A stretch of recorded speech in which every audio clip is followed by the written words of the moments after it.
नमस्ते, मी advocate Manisha रोटे, महाराष्ट्र प्रदेश महिला काँग्रेस सरचिटणीस।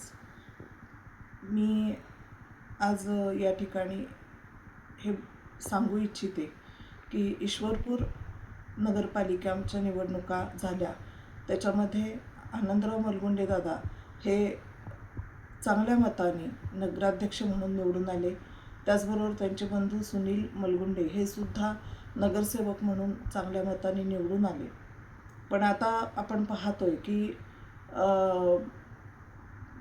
कलेक्टरच्या आदेशाप्रमाणे बेकायदेशीर बांधकामासाठी त्यांना अपात्र करण्यात आलेले आहे।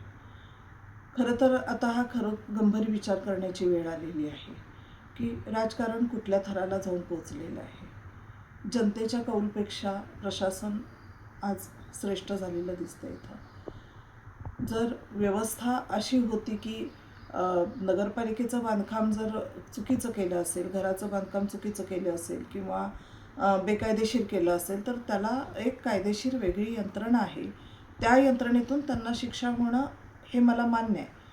परंतु जनतेनं निवडून दिलेल्या पदावरून त्यांना अपात्र करण्याचं जे धोरण प्रशासनानं घेतलेलं आहे, याचा कुठंतर गांभीर्यानं विचार करावा लागणार आहे।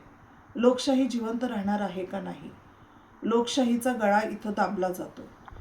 या ठिकाणी मला परत एकदा असं सांगावं वाटतं की ही एक वेगळ्या प्रकारची आता नवीन राजकीय खेळी आणि याच्यातून माननीय जयंतरावजी पाटील यांचे हात कमकुवत करण्याचा हा डाव असं या ठिकाणी दिसून येतं आहे। तर या सगळ्या गोष्टीचा पुनर्विचार व्हावा।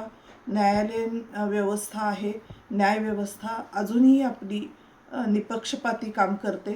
तर आनंदराव मलगुंडे दादांनी आणि शरद पवार राष्ट्रवादीच्या शरदचंद्र पवार गटाच्या नेते जयंतराव पाटील साहेबांनी याच्यावर न्यायालयात धाव घ्यावी, ते निश्चित घेतीलच।